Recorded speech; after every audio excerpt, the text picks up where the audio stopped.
We are deeply sorry for starting late today. Please accept our sincere apologies.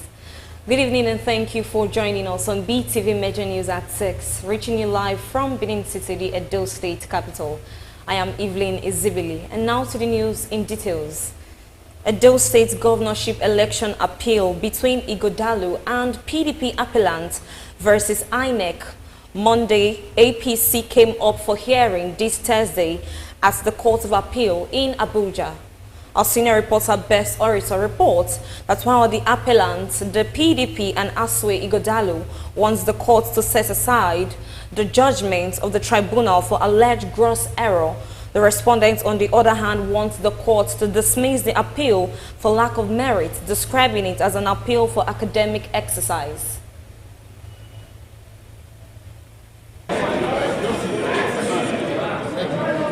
Leading the appellant's counsel was Adetuji Oyeyipo Esen, who told the three-man justices of the Court of Appeal that they were ready for the case. Oyeyipo Esen, however, mentioned that Robert Omukpero Esen would take the appeal for the appellant. Omukpero Esen said on behalf of the appellant, they filed their brief of argument on 28th of April 2025 and have in support of the appeal 3 other reply briefs of argument filed at different dates. He adopted and relied on all the briefs of the argument and urged the court to allow the appeal and set aside the judgment of the tribunal. He highlighted some of the grounds of the appeal, which he said are crucial aspects and to demonstrate the errors that the tribunal fell into. Robert Omukpero said the issue 1 is on non-compliance and said that the tribunal failed to appreciate the nature of the non-compliance complaint at page 39 to 64 of the records of court. He said the main issue is that there was no recording of the serial numbers of sensitive materials in forms EC 25B, which was prescribed by law. He said the tribunal required evidence of poly unit agents and witnesses to speak of whether the form was filled or not, and their case was not for eyewitnesses to be called, but if the records were there. He said the respondents agreed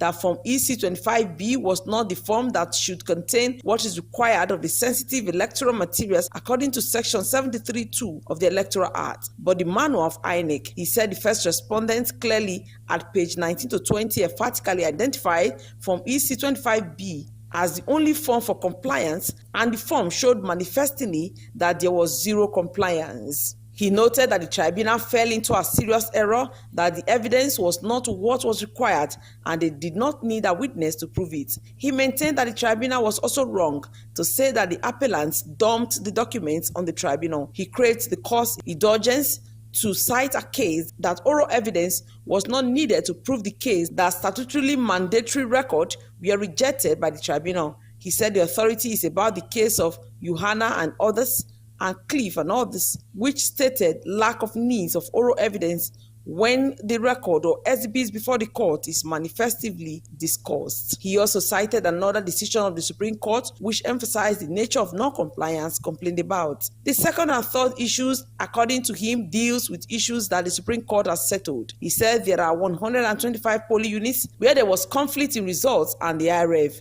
and that the Supreme Court said in such instances, the court should rely on IREV results, particularly when the results collated at the ward collation centers were not the results that were declared at a polling unit.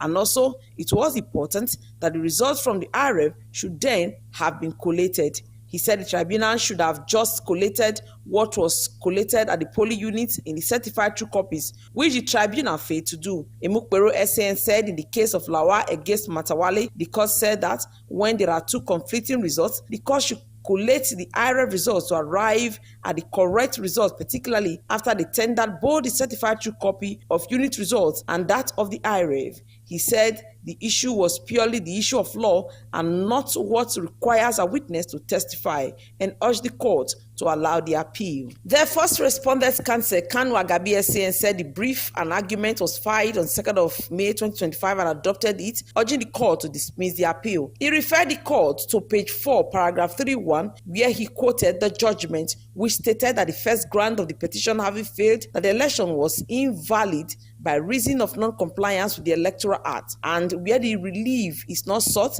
it then comes to nothing. He said it is elementary law that if one did not seek a consequential relief, the petition is bound to fail. He said that since they failed to prove the case at the tribunal, the petition has already failed. Kanu Agabi SAN said the tribunal cannot declare Asue Ighodalo as winner when the petitioner said the election was invalid.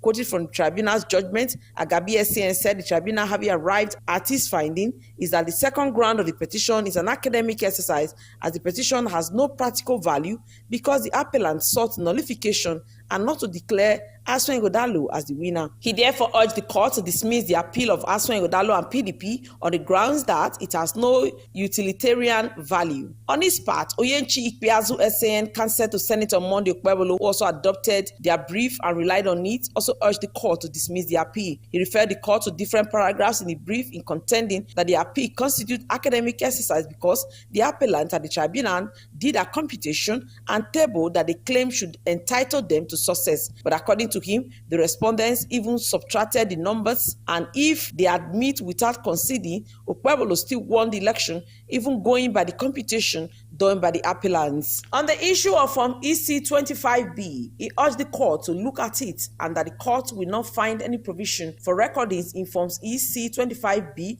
which states what should be entered into it. Ikpeazu SAN said the only thing that is required to be written in Form EC 25B is the quantity received and quantity returned, and not serial numbers of sensitive electoral materials. He said the appellant tendered booklets of forms and included Forms EC 40D and EC 25B, but EC 40D, which they pleaded, was not submitted, and the tribunal discovered that they omitted 3 pages from the form presenting witnesses from the polling unit who can give witness of what transpired of either infliction or reduction, overvoting, or different types of non-compliance. He said the position of Andrew and INEC had not changed till now in the Nigerian court. Emmanuel Kala SAN said even with Section 137(2) or 73(2) of the Electoral Act, the judgment of the Supreme Court in the Andrew and INEC has not changed, and cited instances of different cases, Baba versus INEC, Atiku versus INEC,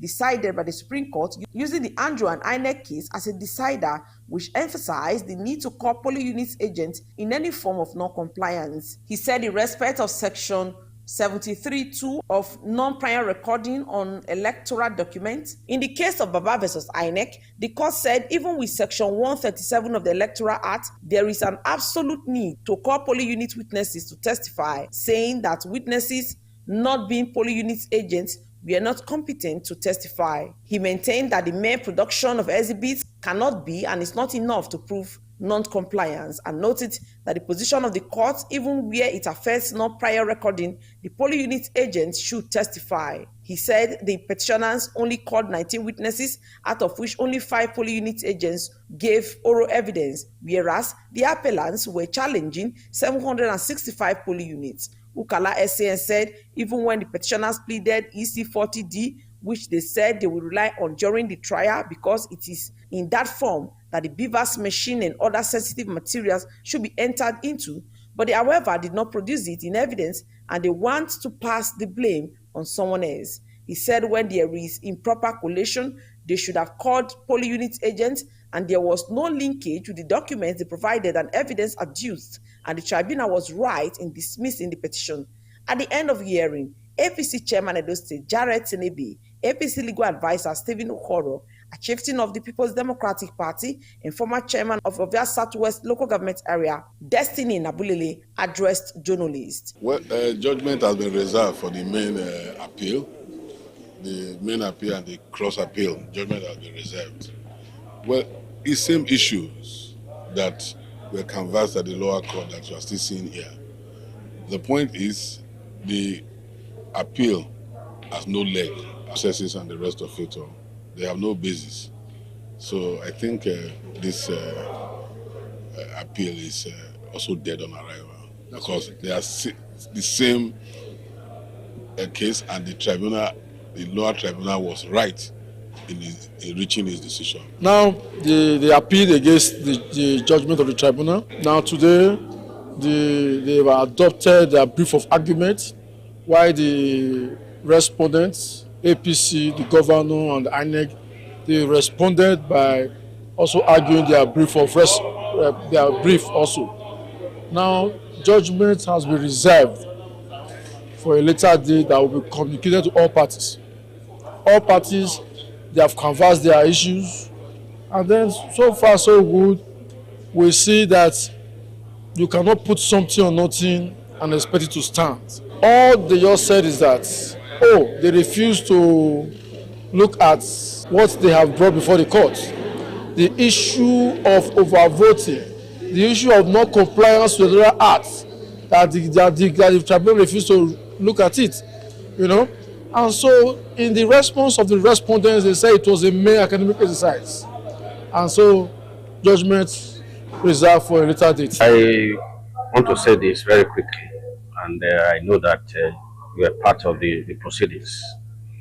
We are dissatisfied with the lower court, hence the appeal. And what we have done is to tell the court that the issue of technicalities has not played because our case was very clear. Hence, we have come to prove to the appeal court that because of this SYC, our pleadings is as clear as, very clear to the deaf and visible to the blind. So that's why we are here. And in their wisdom, they have listened, and we expect that they will do justice to the matter.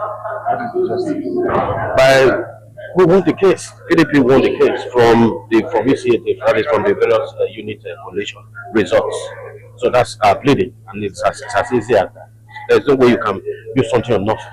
So the commando style that was done at the College Center purely negates the principle of electoral laws. The Court of Appeal adjourned for judgment. One of the issues that was argued in the court today was whether or not the lower court, the Governorship Election Petitions Tribunal, did justice or otherwise to the petition of the People's Democratic Party and its candidate, Dr. Aswen Igodalo. Robert Emukwero SAN, who appeared for the appellant, said that the tribunal grossly erred when it said that the petitioners in the lower court ought to have produced polling unit agents to prove their case. He maintained that Form EC 25B, which ought to have the recordings of serial numbers of electoral materials, was not recorded. And so the tribunal needed no eyewitnesses to say that. Instead, they should have just looked at the document. And so they prayed the Court of Appeal to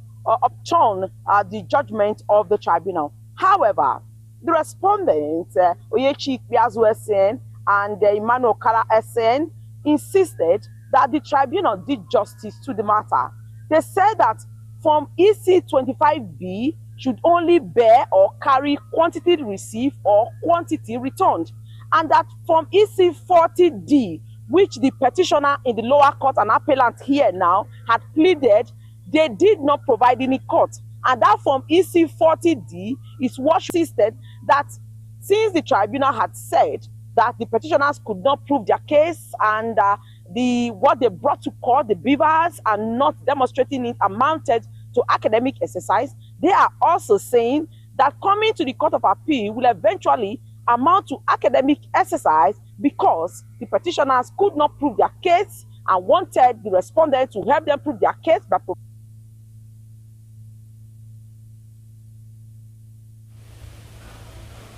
Edo State Task Force has demolished a property on College Road, Aduwawa, Benin City, linked to a notorious kidnapping gang. The property belonged to a woman whose younger brother, Osemede Asemota, is a key leader of the gang. Asemota, who was earlier arrested by the authorities, confessed to his involvement in kidnapping activities. BeeTv News Best Orator has details.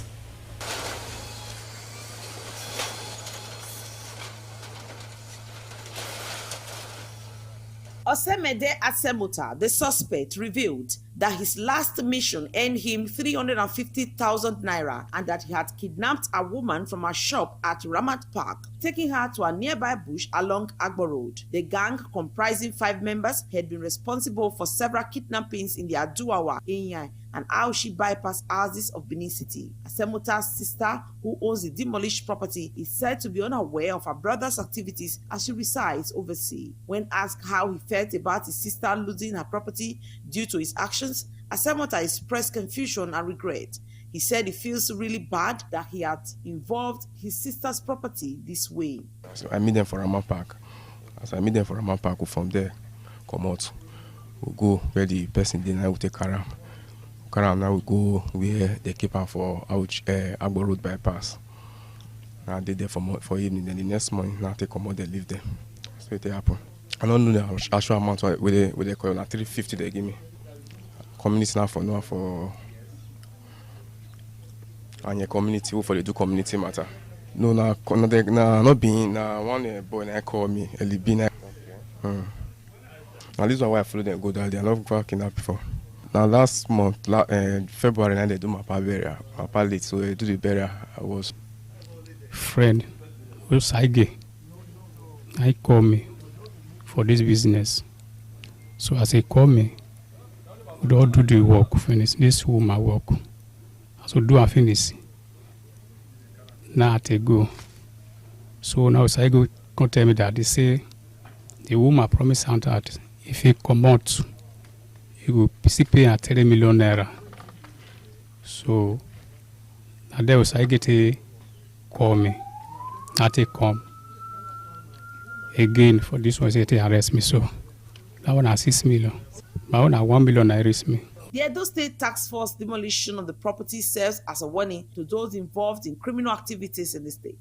The task force actions demonstrates the government's commitment to tackling insecurity and holding those responsible for criminal activities accountable. The incident highlights the need for vigilance, and the property has sent a strong message to kidnappers and other criminals that the state government will not tolerate their activities. The authorities are expected to continue their crackdown on criminal gangs, ensuring that those responsible for kidnappings and other crimes face the full weight of the law. The Edo State government's efforts to combat insecurity have been yielding positive results, with several kidnappers and other criminals being arrested and brought to justice. The government is expected to maintain its momentum in the fight against insecurity.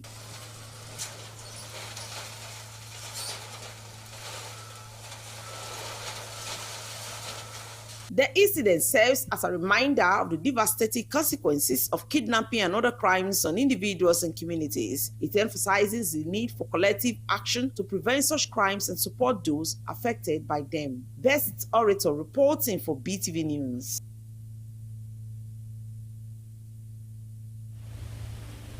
Respondents in Benin City have blamed the mass failure in the just concluded Unified Tertiary Matriculation Examination on influence of social media, poor reading culture among students, and are calling for more to be done in improving the reading culture of students again.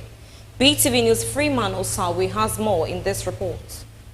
Some of these young persons have come to realize that you can make more money on social media than even going to school. Close to 2 million students participated in this year's UTME examination, and according to the examination body, only 415 candidates scored above 200. This represents 21.59% of the total 1,955,069 candidates who sat in the examination. Over 1.5 million candidates, or 78.5% of the total, scored below 200, which shows a decline in what was required by the examination body. Even though the Joint Admission and Matriculation Board on Wednesday finally admitted to errors which affected the performance of students during the 2025 Unified Tertiary Matriculation Examination, respondents in their view also blamed the mass failure on social media influence and poor reading culture among students, saying the generation of today are paying less attention to studies, as most of them are only concerned about the latest trend, making money from online content making. The respondents further said more should be done to revive reading culture among students. Concentration.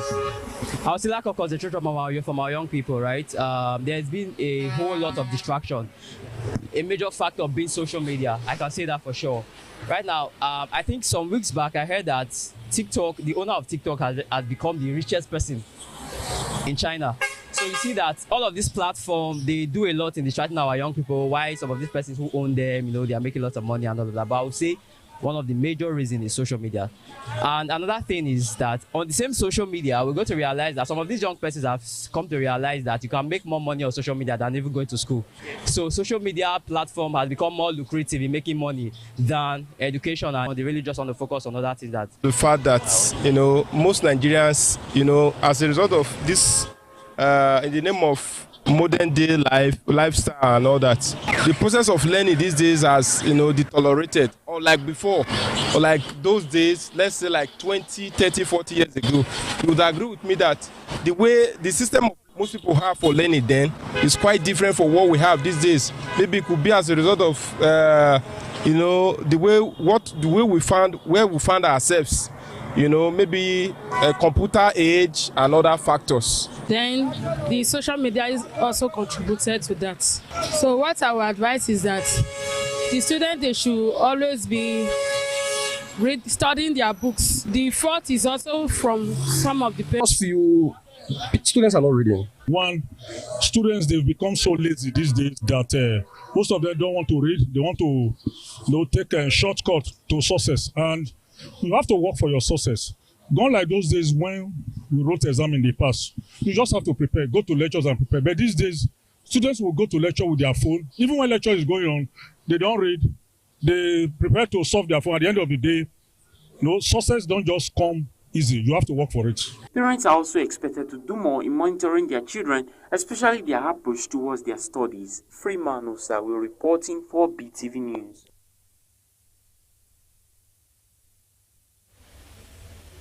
As part of activities to mark his birthday celebration, the Deputy Chief of Staff to the Edo State Governor, Honorable Dr. Pius Alile, has facilitated an empowerment program to create a livelihood for the beneficiaries. BeeTv News Osarigwe Agwebo reports that the empowerment program held at Honorable Pius Alile, Liles Villa No. 1, Medical Stores Road, Uselu Quarters, was attended by the wife of the Deputy Governor, Ambassador Mrs. Kashia Osaretin Idausa, the National APC Women Chairman, Leader, and wife of the celebrants, Dr. Mrs. Mary Idele Alile, and other top government officials.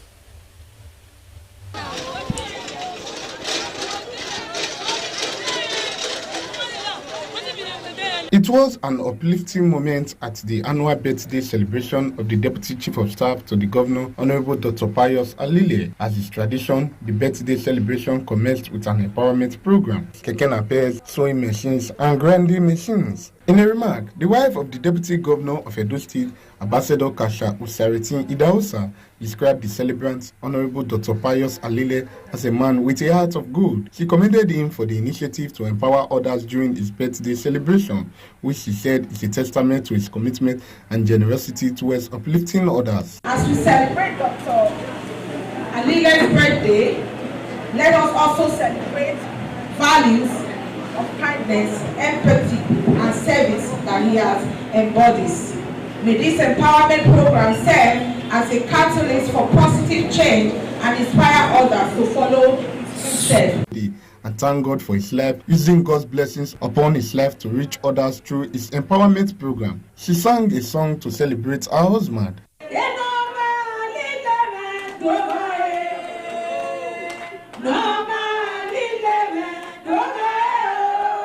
So I want to appreciate you. I want to thank you for the things that you do. For women, for children, for youth, for widows, in fact, everywhere, no? Alile here, Alile there, Alile everywhere. On his part, the celebrant, Honorable Dr. Pius Alile, expressed gratitude to the wife of the Deputy Governor, Ambassador Kasha Usaretin Idausa, and other guests for gracing Ambassador Mrs. Kasha Usaretin Idausa amidst excitement. The 9 people standing here, I'm going to give them 100. I present this tricycle to you. The elated beneficiaries expressed gratitude to Honorable Dr. Pius Alile for the gesture and prayed God to bless him abundantly and wish him well on his birthday. Very, very happy. See, my joy be, I don't know where I go put my joy. I get joy. I thank God for what you have done for my body today, for my family. I feel so happy, and I pray that God will continue to bless him, enrich his pockets. He will never run dry, and I wish him good health, in prosperity, in Jesus' name. I'm happy. We cannot live in a society that is full of inequality. A society where the gap between the rich and the poor is very, very wide. So I'm doing this to bridge the gap and sure that they are able to feed themselves. The ability to have 3 square meals a day is what we are doing. Honorable Dr. Pius Alile's birthday celebration continues. Osarogi Agwebo reporting for BeeTv News.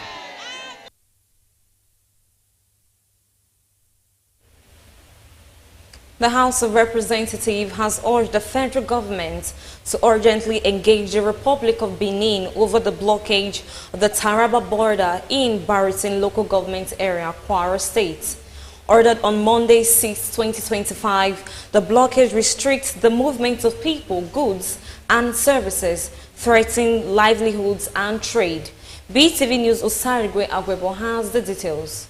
Among border communities in Tabira, Okuta district of Baritin local government area of Kwara State, Nigeria, and Tandu community in Parakou, Republic of Benin, over unilateral blockage of Tabira Tandu Road by the authorities of Republic of Benin on the order of the President of Republic of Benin to disrupt movement of people, goods and services that could lead to death if there is no urgent government intervention. An urgent demand for the immediate and unconditional release of 18 persons, including a pregnant woman and children, adopted by sea pirates and criminals along the Bile. These have taken over walkways and road shoulders, dumped illegally by residents and traders who either ignore or avoid proper waste disposal systems. Although residents are calling on the state government for intervention and also promising to adhere to making use of waste baskets if provided by the government. Iyaro Junction, particularly near the historic moat areas, has been plagued by illegal dumping activities. What I want to say is government should do something over it. Bring more waste management. Maybe they need more hands because nowhere to keep. And I'm still using this million to beg the other streets. Yes, they don't have anywhere to dump their refuse. They should bring out things, maybe rubber. Capital, where Registrar of the Joint Admission and Matriculation Board, Professor Isha Oloyede, has admitted that a significant technical error affected the outcome of the 2025 Unified Tertiary Matriculation Examination. Professor Oloyede fought back tears as he apologized to those affected. Now 379,997 candidates in Lagos and the Southeast states will not have to rewrite the examination. The report.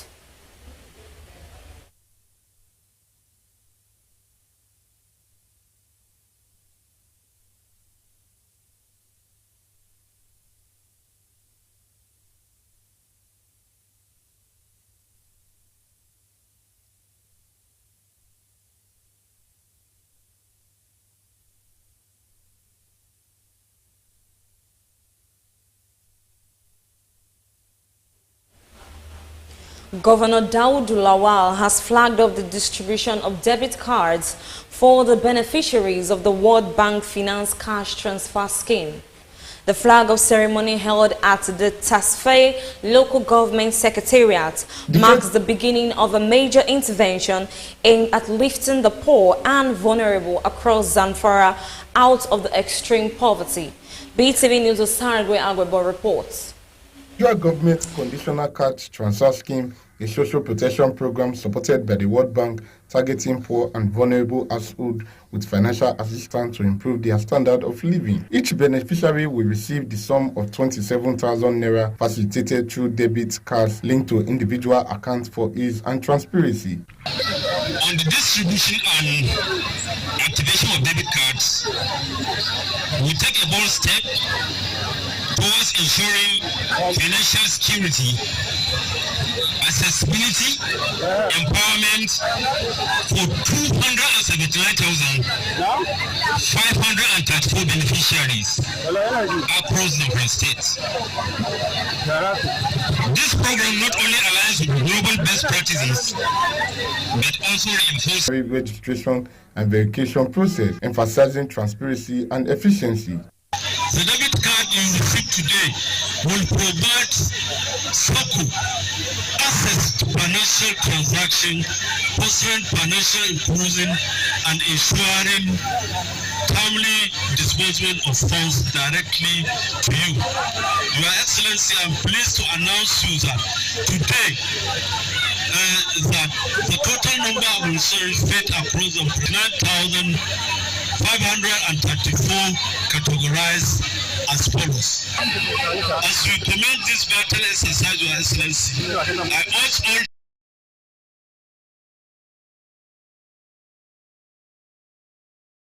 remaining beneficiaries will be processed and benefit as soon as they are cleared, inshallah, which is going to be very soon. Highlight of the event was the symbolic presentation and activation of the debit cards, followed by a direct cash disbursement to selected beneficiaries. Osarugie Agwebo reporting for BeeTv News. The Rural Electrification Agency has organized a 3-day retreat to address challenges around renewable energy and mini-grid in Nigeria. The retreat, which is in collaboration with Rural Electrification Fund and other key stakeholders held in Abuja, aims to critically brainstorm on the e-Heart initiative. BeeTv News got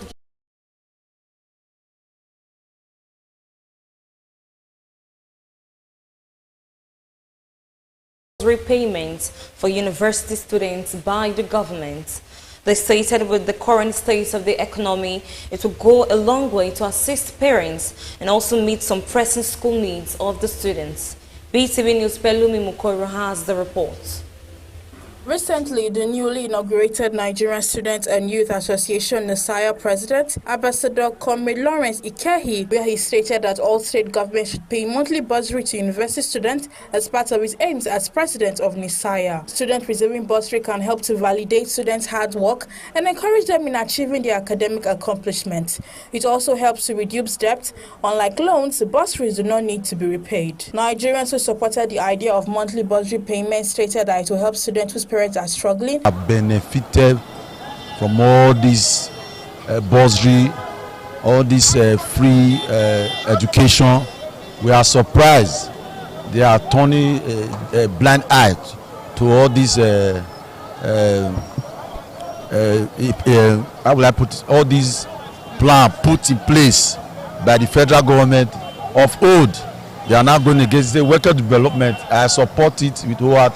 Other respondents stated that it is a good idea, but doubt it will be viable, as many initiatives like this have failed over time due to siphoning of funds. Going by the kind of system we have in Nigeria, most especially the kind of governmental system and leadership that we have in Nigeria, I really do not see a success in it. And reason being that, making a reference to the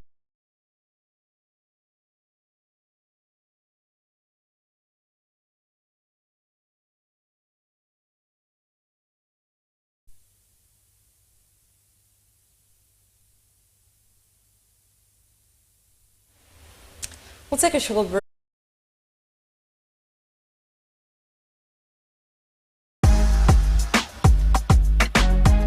My people for Ego and Ikubaka Federal. My people for Ego and Ikubaka Federal Constituency.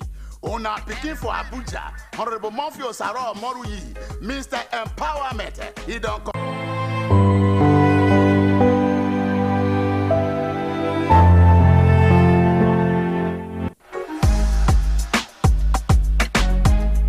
People for Ego and Ikubaka Federal Constituency.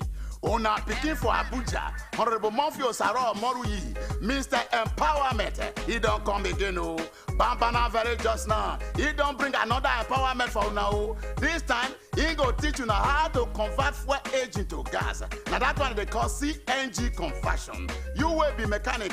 This one a proper advantage for you. Oh. Then go still teach young graduates how to do export business. And they go begin make pounds and dollars. Now, so they want to train our youth for artificial intelligence matter, AI, and the application. Collection of form go start on the 1st of June, go end for on the 15th of June 2025. Our office date for 74B Testa May Road, 75 Upper Sekwamba Road for Benin City, plot 57 of Bakenswa the second way, Aroko Quarter broadcast for Olugbo. For more tori, holla the number where you dey see for your screen so. Honorable Mafio Saro Moruyi, Uwe Wanagbe ho.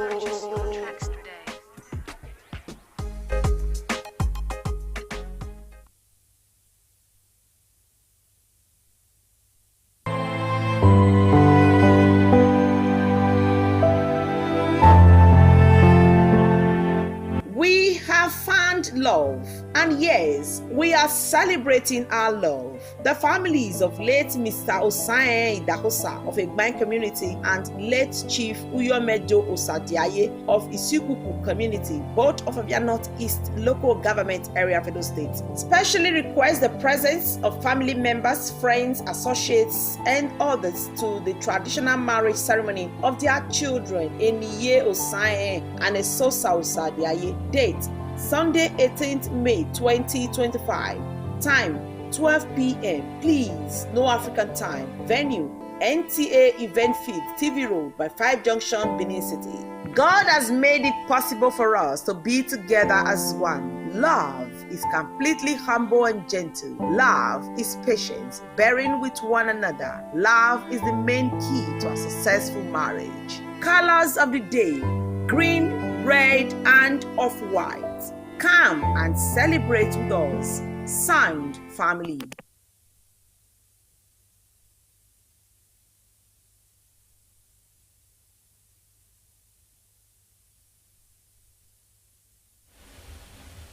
Welcome back from that short break, and now to the business news. Stakeholders of Howden McCall PLC has approved a plan by the company to raise new equity and debt capital to boost capital base and fund expansions. The plan included rights issue to increase share capital base and 250 billion naira debt instruments. The fundraising would be undertaken in tranches. BeeTv News Pelumu Mukoro has details of this and more from the business world.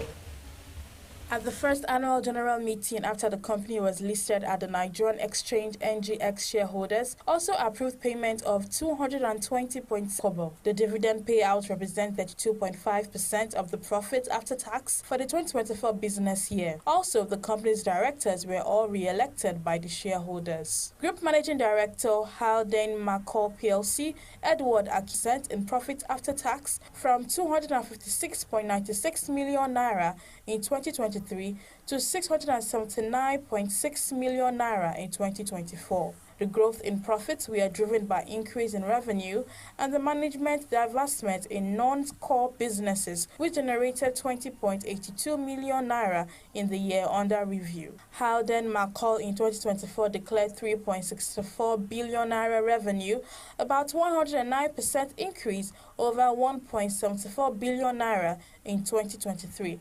Primarily driven by 2.68 billion naira sale of land and building in 2024, up by 156% from 1.05 naira.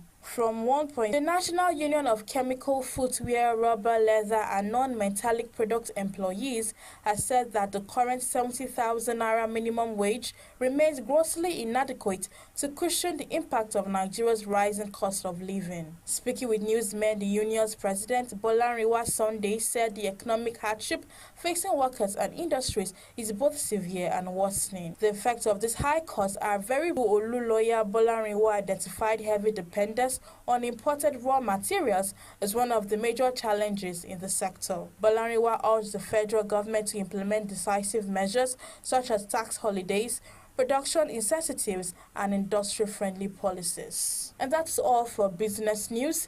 Balobi Mukoro reporting for BeeTv News.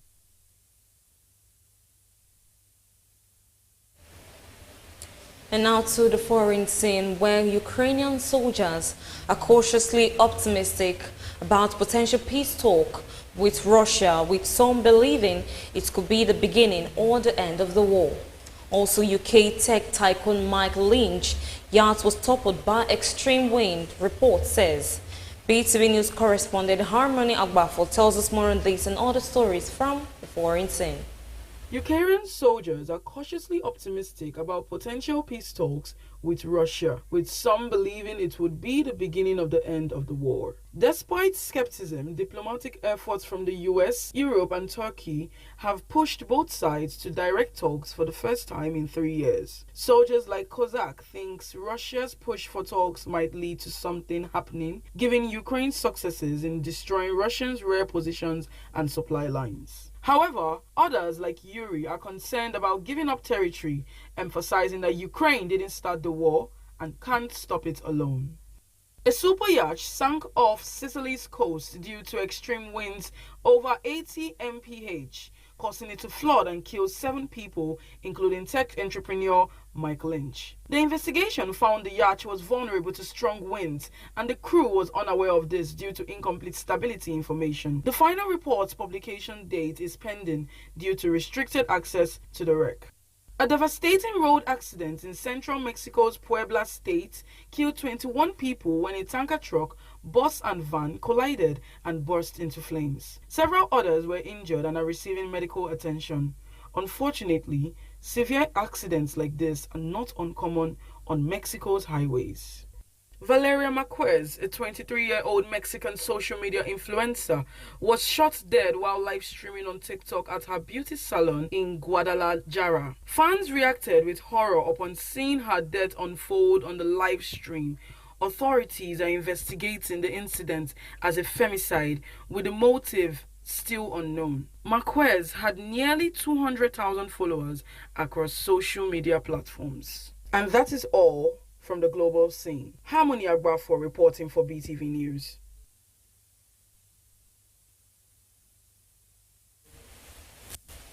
The African Union Commission, AUC, and the International